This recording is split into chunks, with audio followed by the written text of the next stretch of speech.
This property has been declared unfit for habitation, and the association will be moving forward with condemnation. By the end of the month, that was Diane Pruitt, president of the Stone Hollow Owners Association, for 9 years running, standing at the bottom of my driveway in a cream blazer and white loafers, reading off a clipboard like she was reading me my last rites. The property she meant was my ranch, 420 acres of high desert grassland. My grandfather fenced by hand in 1951. The same ground my wife Carol and I worked together for 30 years before the cancer took her. Condemnation. From a homeowners association that did not own 1 inch of my land and never had. My name is Wade Calloway. I am 63 years old, and for most of my working life, I was a commercial property appraiser, the kind they call in when a bank needs to know what a building is really worth before it lends $2 million against it. I spent 4 decades reading deeds, walking boundaries, and pulling comparable sales until I could smell a cooked valuation through a closed file. Diane did not know that. She had me down as an old rancher with dirt under his nails. And what she did not know, the one thing she never bothered to check, was that I understood exactly how an appraisal gets faked, and exactly who she had hired to fake hers. So, here is my question for you before I tell you the rest. If a woman in white loafers walked up your driveway and told you the land your grandfather fenced and your wife is buried beside was about to be condemned out from under you, what would you have done? Would you have shouted? I did not shout.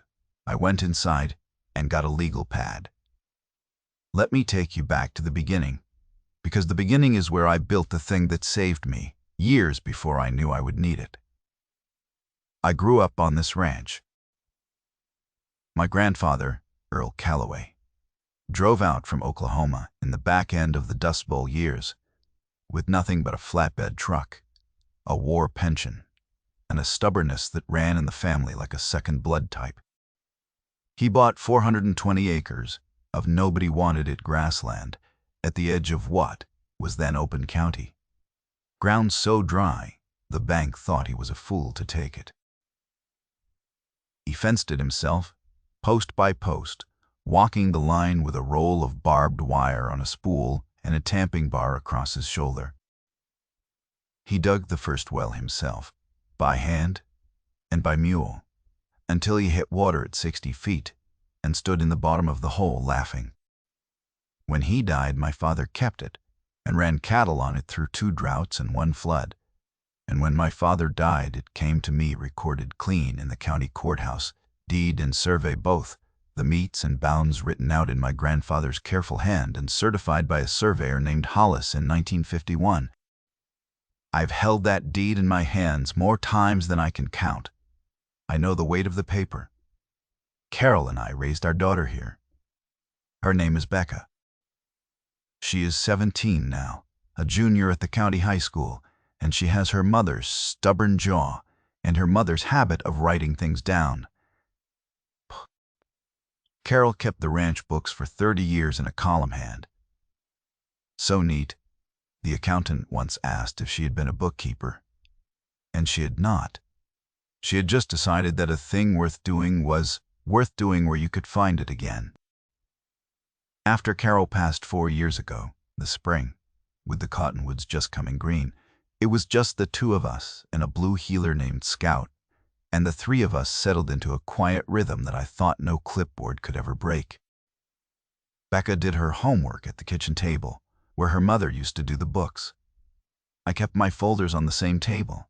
The dog slept under it. That was our life, and it was a good one. And it was the life Diane Pruitt decided was a visual nuisance. The trouble started when the developers came. About 15 years back, a company carved up the old Henderson spread to the south of me and put in a planned community they called Stone Hollow, with stamped concrete entrances and covenants thicker than a phone book. The homes sold to people from the city who wanted a view of the mountains and a sense that they lived somewhere wild. As long as the wild was mowed and edged and painted in approved earth tones, they formed an association. And the association elected Diane Pruitt. I want to be fair about Diane because a cartoon is easy, and the truth is more useful. She was not stupid, she was incurious, which is different and worse. She believed that because she held a title. The title meant something everywhere her eye could reach, and her eye reached across my fence line to my ranch, which sat just outside the Stone Hollow boundary, separated from her subdivision by my grandfather's barbed wire. The first letter came on a Tuesday.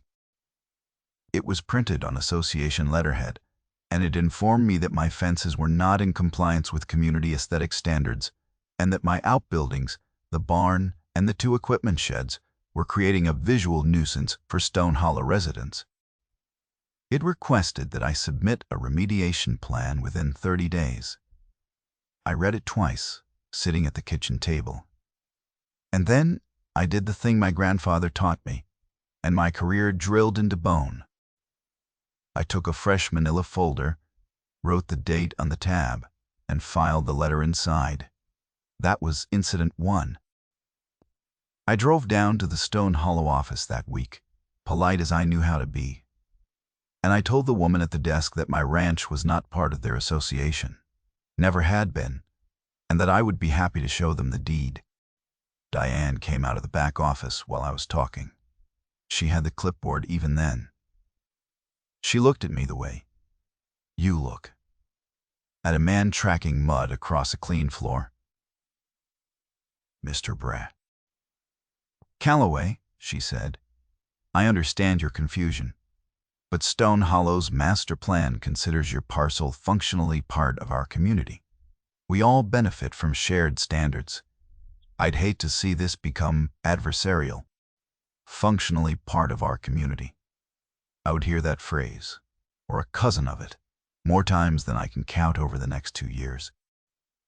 I told her, level as I could, that function and ownership were different things, and that the county recorder could settle which one applied to my land in about 5 minutes. She smiled and said she looked forward to working with me. I went home and filed my note on the conversation. Incident 2. Now here is where I have to tell you the thing I told you. I would tell you the discipline that won this whole fight years before the fight got loud. I did not answer Diane with anger. I answered her with paper. Every letter went in the folder. Every conversation got a dated note. When she sent someone to photograph my fences, I photographed them photographing my fences, and I saved the pictures to my computer and to a drive I kept in the gun safe. Carol used to laugh at me for it. She called it my paper religion. She said I would document the sunrise if I thought a bank might question it later. She was not entirely wrong, and after she was gone, the folder was one of the ways I kept her with me, because keeping records carefully was a thing we had done together at the kitchen table for 30 years. The second year, the letters turned into fines. This is the part where the staircase really begins, and I want you to count the steps with me, because the count is the whole point. In March, a notice arrived assessing me $400 for the fence violation. I do not belong to the association, so I owed them nothing, but I filed the notice and wrote a calm letter back stating that fact and asking for the legal basis of the assessment. They did not answer the question. In May, a second fine, $600 for the sheds. In July, an $800 fine for what they called unapproved agricultural activity, by which they meant the cattle my family had run on that grass since before Stone Hollow's developer was born. 3 fines. $1,800 all filed. None paid. The July fine came with Diane in person.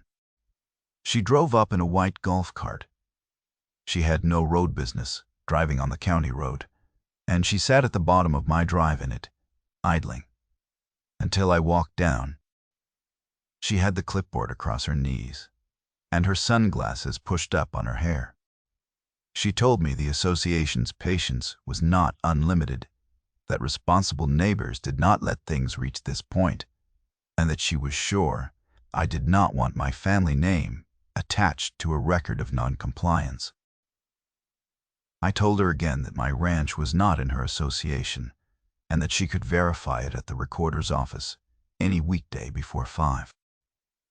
She smiled, the smile she used, and said, "We consider your parcel, functionally, part of our community, Mr. Calloway, whatever the old paperwork says."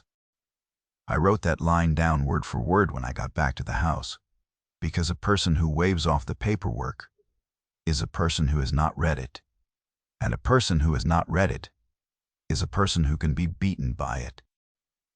That was the second time I heard her dismiss what my grandfather signed in a different setting than the first, and I filed the note with the rest. In August, Diane escalated to a thing she thought was clever. It was a hot Wednesday, a little after 10 in the morning, and I was changing the oil in the stock truck when I heard a vehicle slow at my gate. A man got out of a gray sedan that had no county seal on the door, which is the first thing a real inspector's vehicle would have. He wore a navy polo shirt with no agency patch, and clipped to his pocket was a laminated badge on a lanyard, the kind you can order in a packet of 10. He had a clipboard, of course. They always have a clipboard. He told me he was a county compliance inspector and that he needed access to my property to assess code violations that had been reported. I wiped my hands on a shop rag and walked down to the gate, but I did not open it. I have spent my whole life around real inspectors. I have stood beside building officials and fire marshals and county assessors on more job sites than I can count. And I know what a county credential looks like, and I know what a badge ordered off the internet looks like, and this was the second kind. The lamination was thick and cheap. The county seal on it was the wrong color. There was no expiration date, and no issuing office printed anywhere on it. So I asked him a few simple questions, the way you ask a man whether his number is real.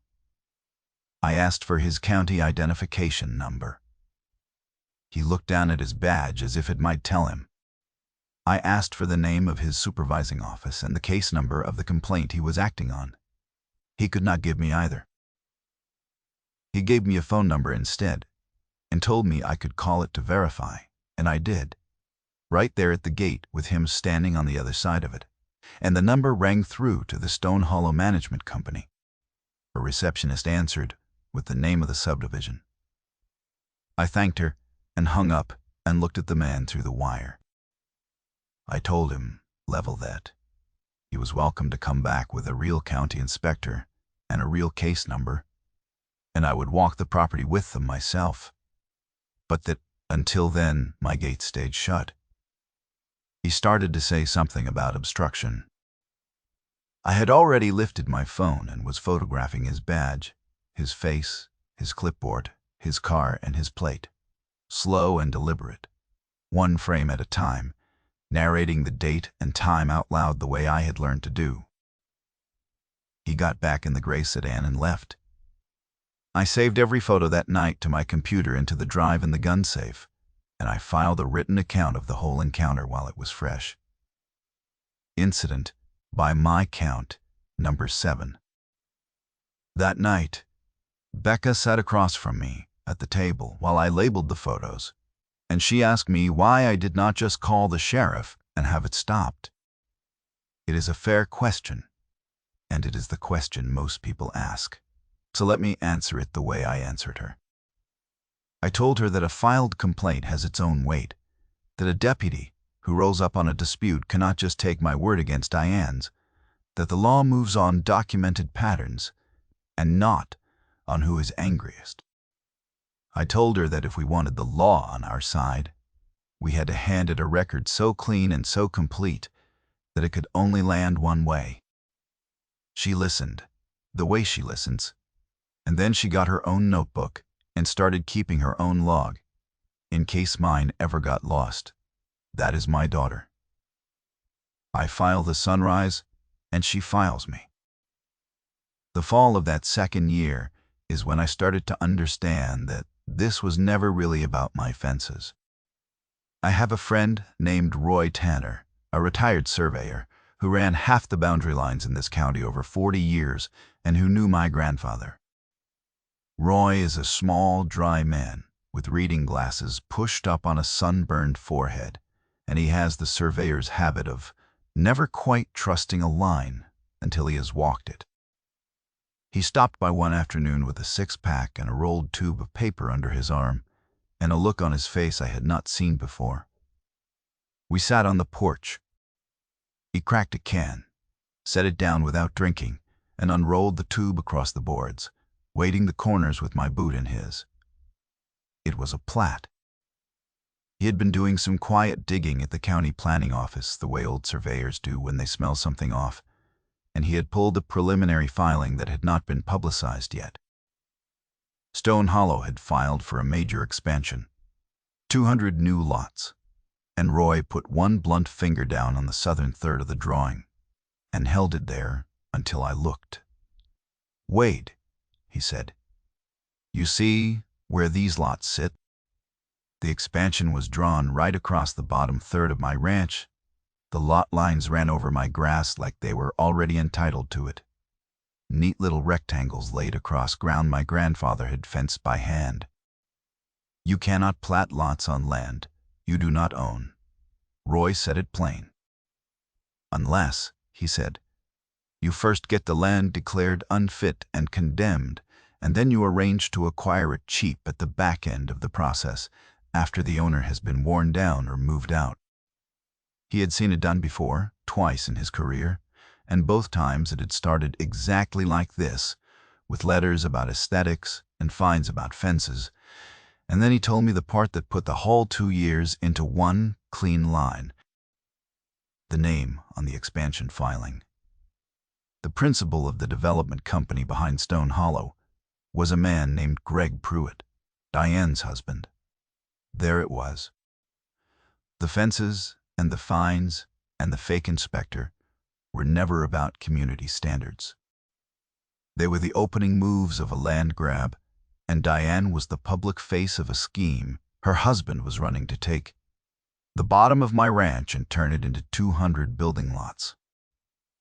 I sat with that for a long time after Roy rolled his plat back up and drove off down the county road. The light went long and gold across the grass, and I thought about my grandfather digging the first well by hand, and I thought about how a man in a city office had drawn lines across that same ground without ever once setting foot on it. Then I went inside and filed Roy's findings, and the plat, and the corporate records he had pulled, in the folder. The folder was getting thick. If you have ever felt small in front of a neighbor with money and a title, this is the moment in the story where the floor tilts. Because once I understood the money behind it, I understood that they would not stop at fines. They would go for the condemnation, because the condemnation was the only thing that would actually get them my land. And condemnation needs one thing above all others to work. It needs an appraisal. It needs a license, certified valuation that says the property is worthless or worse, a liability, so that the taking looks like a public mercy instead of a private theft. And an appraisal is the one thing in this entire world I understand better than almost anyone alive. Let me tell you how a condemnation appraisal is supposed to work, because the whole reveal turns on it. And I want you to be able to see the trap the way I saw it. When a government or an authority wants to take property, somebody has to put a number on it. A licensed appraiser walks the land, pulls comparable sales, considers the highest and best use, and writes a report that has to follow uniform professional standards. That report is signed under the appraiser's license, and the license is the thing that makes the number mean anything. Fake the number, and you have not just told a lie, and you have committed fraud under your own certification, and you have put your license, your livelihood, in the hands of anyone who can prove it. In the spring of the third year, the condemnation machinery started to turn.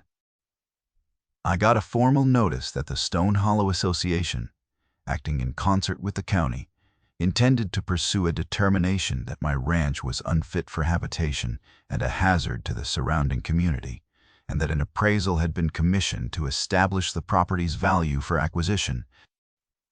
The notice named the firm. It was called Summit Valuation Group, out of the city. 2 hours away. I knew Summit Valuation Group. I had known of them for 15 years. In the appraisal world, it is a small community, and Summit had a quiet reputation as a shop that would find the number a paying client wanted, especially in eminent domain work, especially when a developer was involved. They were not the biggest firm. They were the kind of firm that survives on relationships, which is a polite way of saying they survive on doing favors and keeping their mouths shut. That was the morning Diane came up my driveway with a clipboard and read me the condemnation line you heard at the start. She stood at the bottom of the drive, Greg's silver truck idling on the road behind her, and she told me my home of 63 years had been declared unfit and that the association would be moving forward by the end of the month. Scout stood at my knee and growled low, and I put my hand on his head to settle him. "Diane," I said, "who did the appraisal?" She blinked. She had not expected the question. "That's a county matter now, Mr. Calloway. The valuation has been handled by qualified professionals. I'd encourage you to accept the association's relocation offer. It's generous, given the condition of the property. 420 acres of clean grassland, a sound house, 2 good wells, and a barn my grandfather raised." I did not argue with her. Arguing was not the tool. I thanked her for the notice, asked her to leave it in my hand so I would have the dated original, and watched her walk back to Greg's truck. Then I went inside, and I made a phone call, and I started doing the only thing I have ever truly known how to do. I pulled Summit Valuation Group's appraisal through a public records request, because once it was submitted into a condemnation proceeding, it became part of the file, and the file was open to me as the property owner. It took 11 days to get the copy. When it came, I read all 40 pages at the kitchen table with a pot of coffee, and Becca's log open beside my own. And what I found in those 40 pages was the most beautiful thing I've seen on paper in years. Because it was a fraud so clear and so clumsy that it could only have been built by people who were certain no one who could read it would ever look. They had valued my 420 acres at $31,000. $31,000. They got there by claiming the land had no agricultural value, no water, and no buildable potential, and by citing 3 comparable sales that did not match my parcel in any honest way. One of the comparables was a fraction of the size.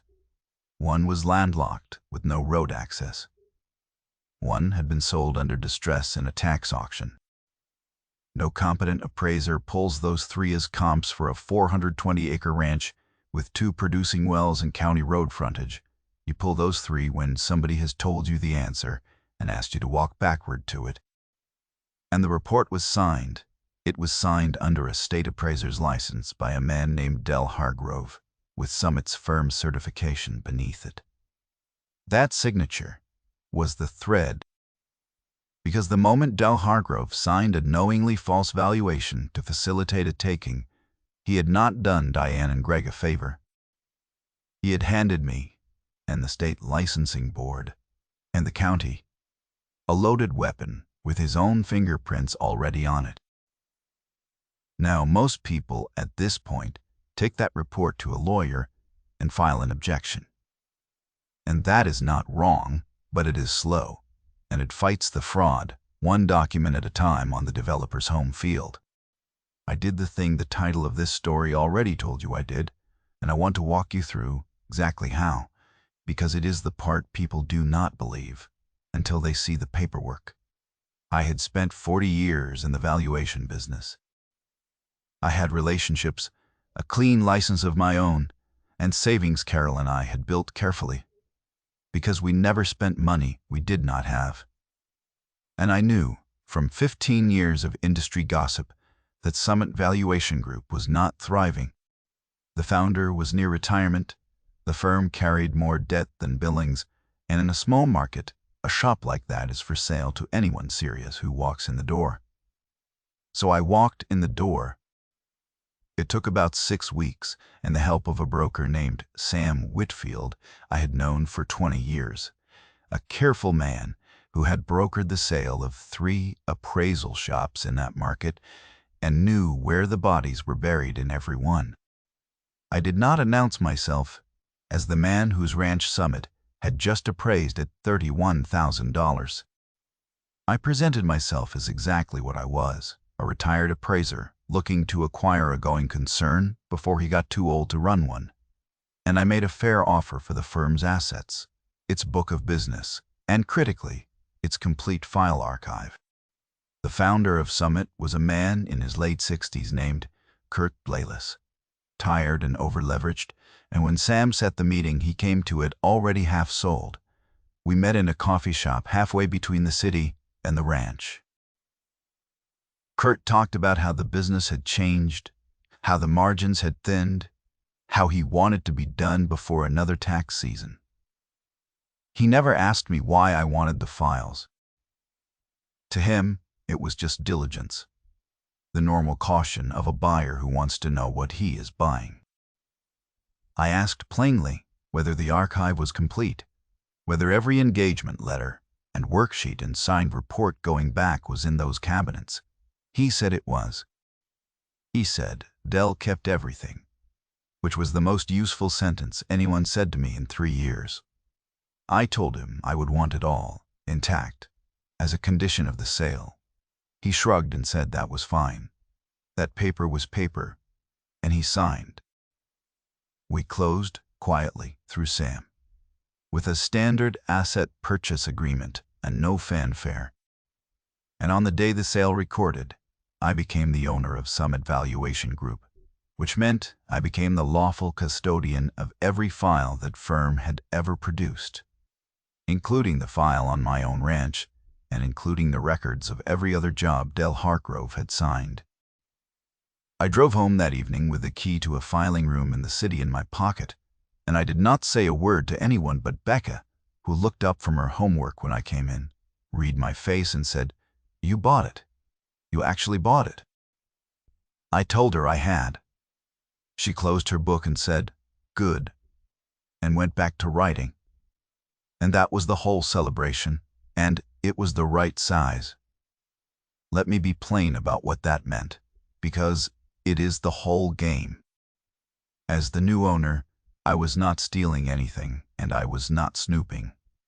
I held legal custody of the firm's records, and the firm's records included the engagement letter for my condemnation appraisal, which named Greg Pruitt's development company as the party who commissioned and paid for it, and an internal worksheet in Del Hargrove's own hand, showing he had been given a target value before he ever walked my land. The fraud was not something I had to prove. It was something I now owned in a filing cabinet, with the signatures attached. I did not call Diane. I did not call Greg. I did not gloat, because gloating is for people who are not sure they have won. I built a clean package the way I had built 10,000 valuation files in my career, and I waited for the venue that would make it count, because a document only does its work in the right room in front of the right witness. The right room was the county condemnation hearing, set for a Thursday morning at the end of that month, in the commission chambers downtown.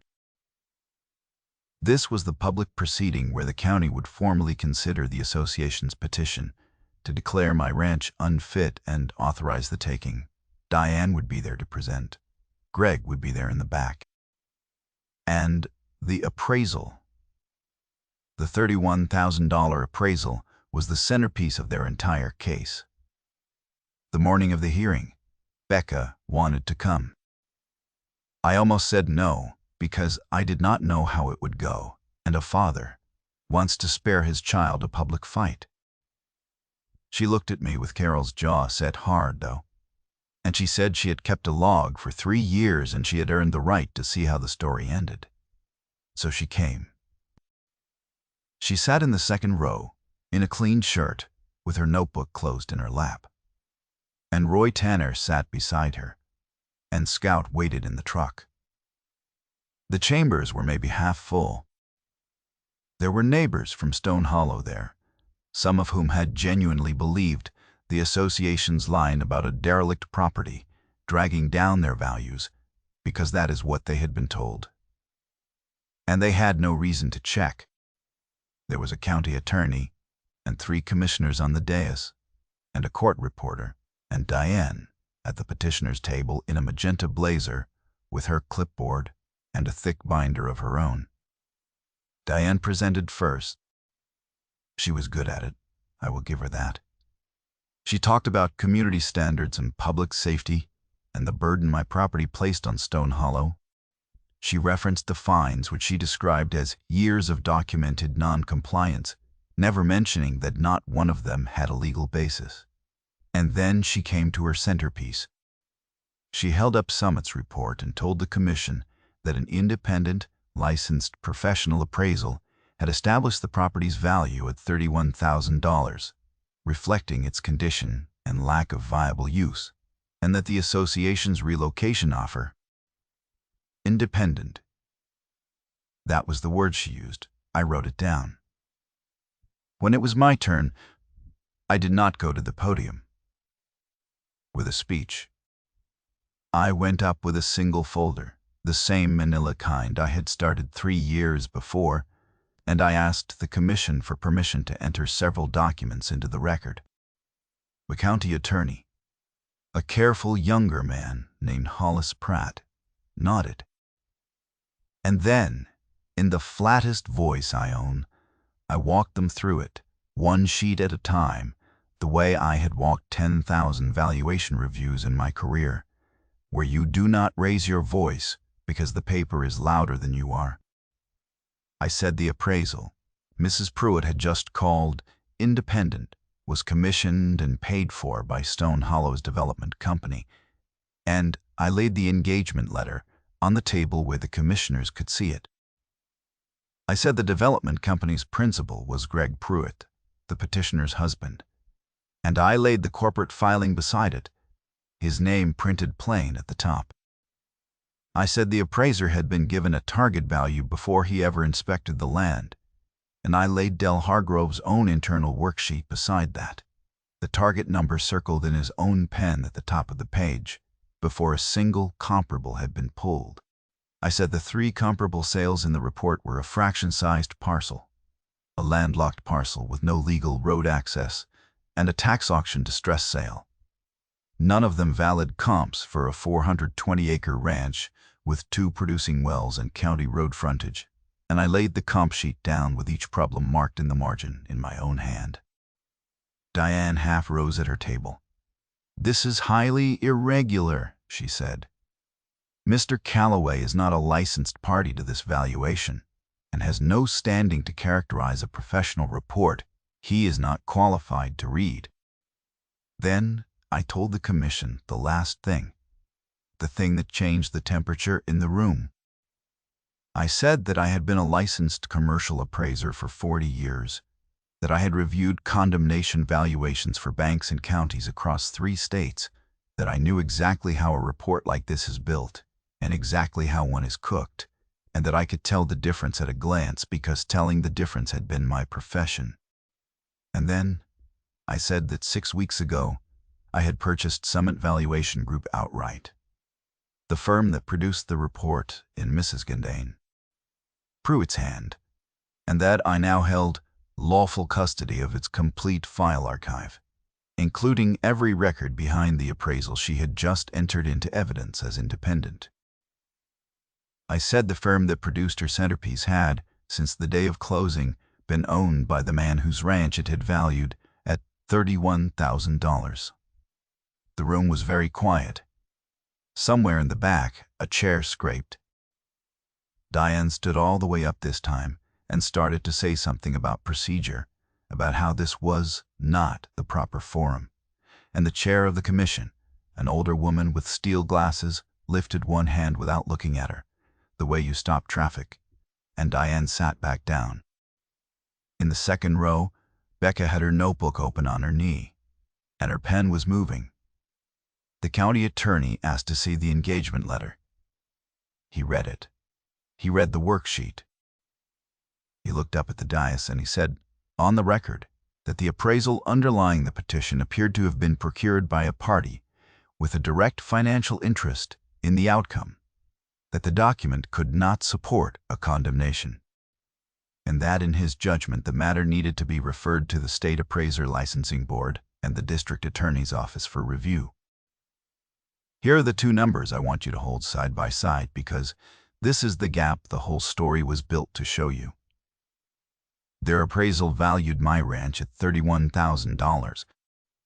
The independent valuation the county ordered afterward, done by a firm with no connection to anyone, came back at $3.1 million. They had tried to take 420 acres of my family's land, recorded clean in the courthouse since 1951, for roughly 1% of its worth, and they had signed their names to the lie to do it. The condemnation petition was denied that morning. Not continued. Denied.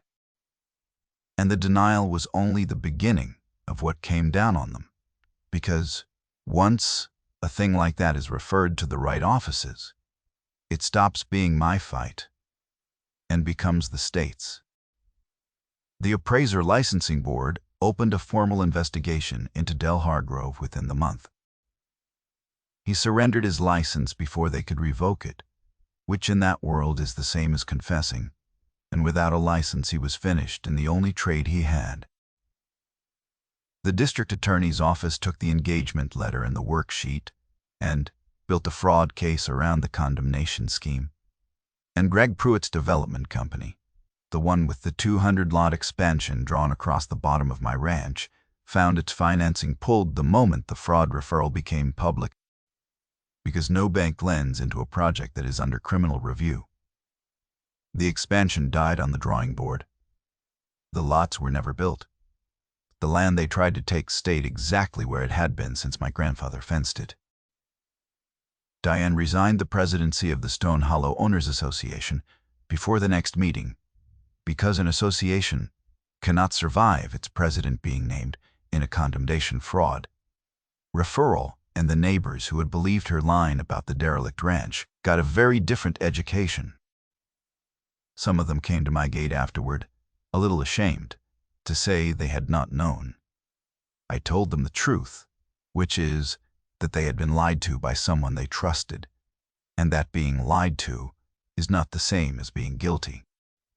Most of them shook my hand. A couple of them did not, and that was all right too. The thing they lost was the exact thing they tried to take. They wanted my land declared worthless so they could absorb it into a subdivision. Instead, the attempt to take it is what exposed the scheme, killed the development, ended an appraiser's career, and put a fraud case on a developer's desk. They did not lose because I punished them. They lost because they signed their names to a false number and handed it to a man who reads false numbers for a living. The document did the work. I just made sure it ended up in the right room. I came home that afternoon, and Becca was already there, standing on the porch with Scout, because Roy had driven her back ahead of me. She had her notebook open, and she had written the date at the top of a fresh page, and under it, In her mother's stubborn hand, she had written one line. Denied, we won. She did not say anything dramatic. She just showed me the page, and I put my arm around her, and we stood there looking out at the grass my grandfather fenced, the same grass Carol and I had worked for 30 years, the same grass that was still ours and would still be ours when Becca had children of her own. Carol used to laugh at my paper religion. She is buried on a rise at the north end of the ranch under a cottonwood. And that evening, I walked up there the way I do. And I told her how it ended, out loud, because that is a thing I still do. I told her the folder held. I told her the record she helped me keep at the kitchen table for 30 years, with a thing that saved the place where she rests. The wind moved the cottonwood, and Scout lay down in the grass. And that was as close to an answer as I was going to get. And it was enough. So let me step out of the story now and give you the lesson, plainly, because that is the part you can actually use. And it is why I told you all of this. If anyone with a clipboard ever tells you that your land is functionally part of their jurisdiction, go to the county recorder and pull your deed and your survey, and read them yourself, and know where your true boundary lies before anyone else tells you where it is. Keep a folder. Date every letter, save every photo to 2 places. Write down every conversation the day it happens, because a clean record is the only thing that moves a neutral officer to your side, and a neutral officer who sees a clean record will move. If they come at you with an appraisal, remember that every appraisal is signed under a license, and a signature on a false number is not a shield. It is a confession waiting for someone to read it. You do not beat organized money by shouting at it. You beat it by being the most patient, most documented, most boring person in the room, and by understanding the machine they are using better than they understand it themselves. Walk your fence lines. Verify your deed against the ground. Build the binder before you need it, not after. The land my grandfather fenced in 1951 is still ours. The only reason it is still ours is that a careful man kept careful records, and so can you. If you have ever had a neighbor, a board, or a clipboard try to take what is yours, tell me about it.